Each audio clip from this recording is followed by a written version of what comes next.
Join with me today is Dorky Dad. We're going to talk about the future of Star-Lord. How's it going, my guy? I'm doing good, man. How you doing? I'm doing amazing. The reason why I reached out to you is because I watched your video the other day where you said only need two Ravagers to beat meta defensive teams, minimal investment for maximum benefit.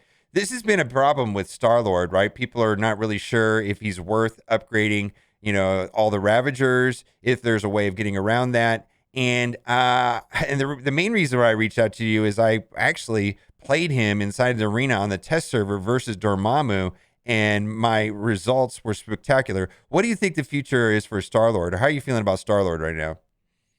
I feel pretty good about Star Lord. I think he's definitely going to be very good in war on that two-man team.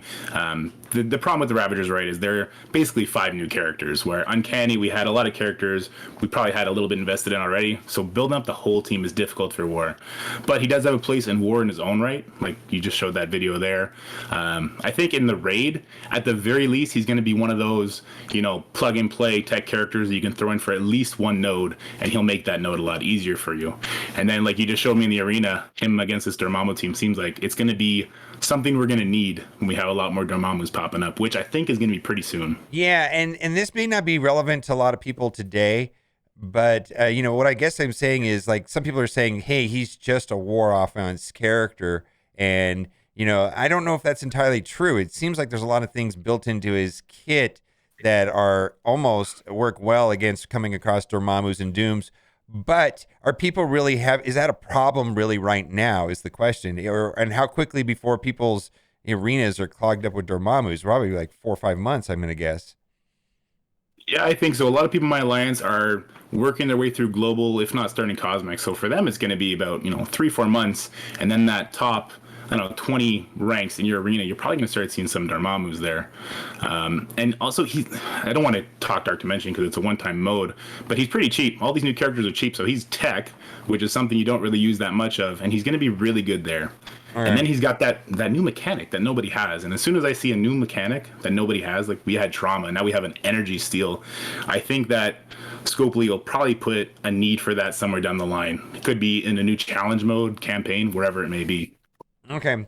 So what I think we want to talk about now is we want to talk about this arena footage. I've got two battles that I recorded inside of the arena, and this was recorded on the test server where I came across a Dormammu Doom Eternals with Emma team, and that's a pretty solid team, right? Would you say if you saw that on an Alliance War, that would be a lot of fun to play against?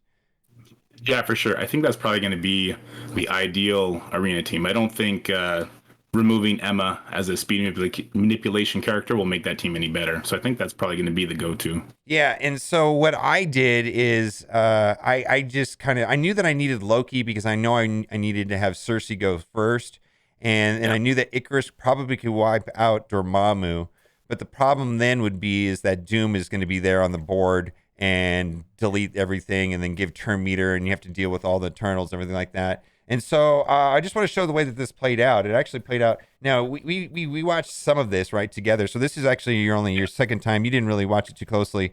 But what we've got here is because I'm running Loki, that means Cersei goes first. So she just basically is there just to remove the turn meter. Then Icarus goes and he wipes the board multiple times. And the really cool thing about that happening is that gives tons of turn meter to Star Lord. You can see it right there. It just goes 300, 300, 300, 300, 300, 300, 300.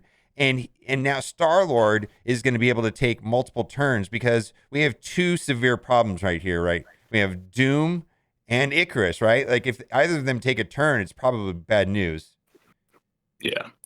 And yeah, I think what you just mentioned, how you want your Cersei to go first, is important because you don't want the enemy team to lose their debuffs there. So you couldn't really plug in Zemo, who might be an idea for here, over T'Challa, because then he's going to clear those defense ups, and then your Icarus isn't going to flip them and get his reset, which is what killed everybody and put you in this position. So yeah, I think T'Challa he's filling a good role here. Yeah, because right now Doom would go, and then of course he Yeah. gets his ability where he's going to ultimate, and that's going to feed turn meter to Icarus.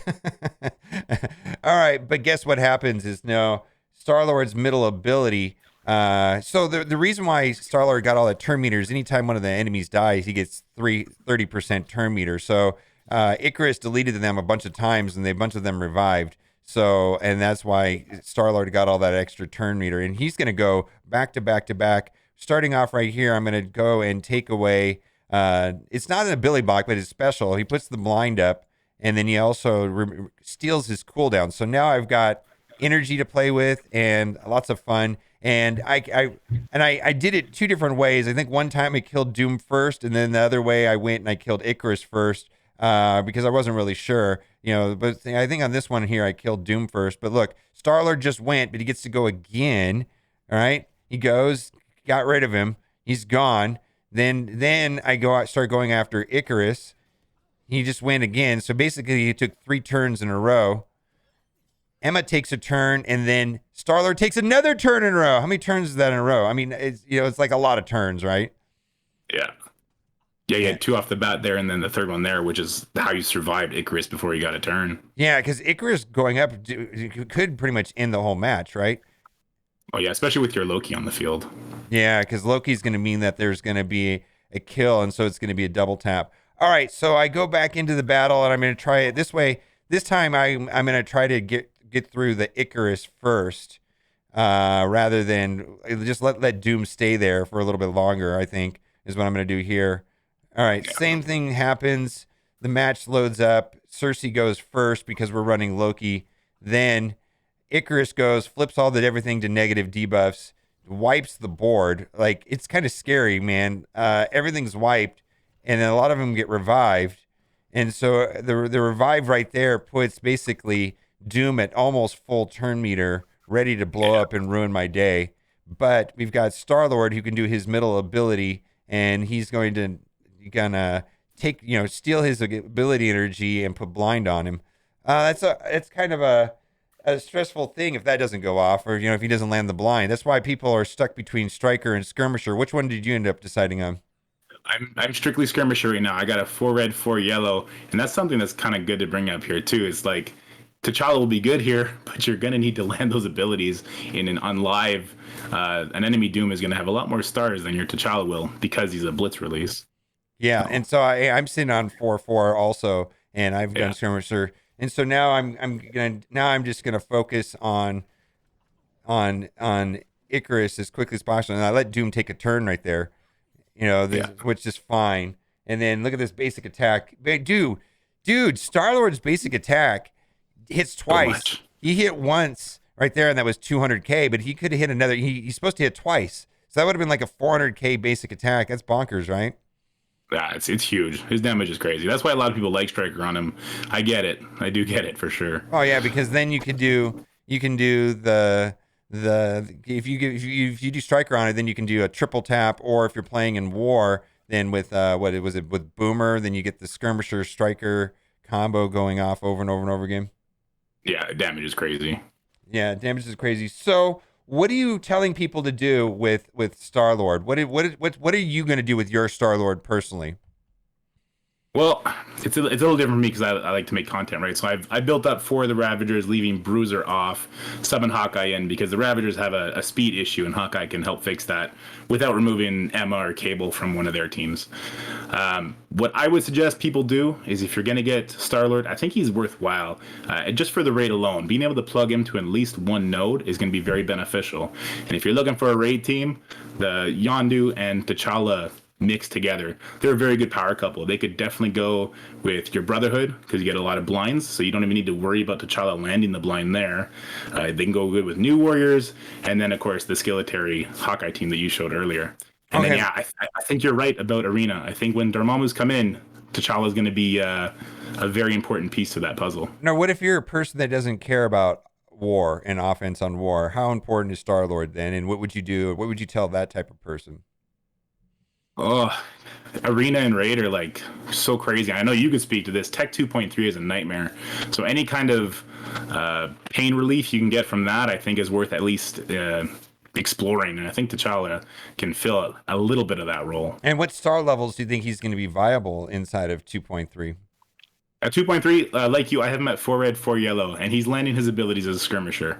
So I think that's the baseline. And I think if you want to start thinking about moving a striker, you want at least 5 red, 5 yellow, which is, that's a tall order for a blitz character. And then so for sure blitz him, and then hopefully by the time that everybody's got Dormammu's in the arena, and you're going to need to think about using him in the arena, because some characters that we've had have been really obvious. Like you can't ignore Cersei and Icarus. Like you just don't have a choice. Yeah.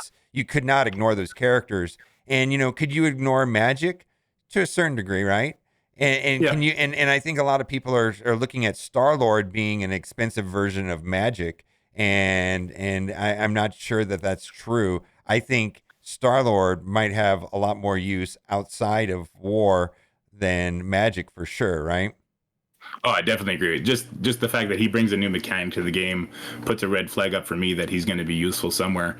Magic needs her team to shine. Star-Lord doesn't. That's correct. All right, so head over to Dorky Dad's channel. He's got and I highly recommend watching the video called "Only Need Two Ravagers to Beat Most Meta Defensive Teams: Minimal Investment for Maximum Benefit." And I'll link that in the description. Anything you want to say before we go?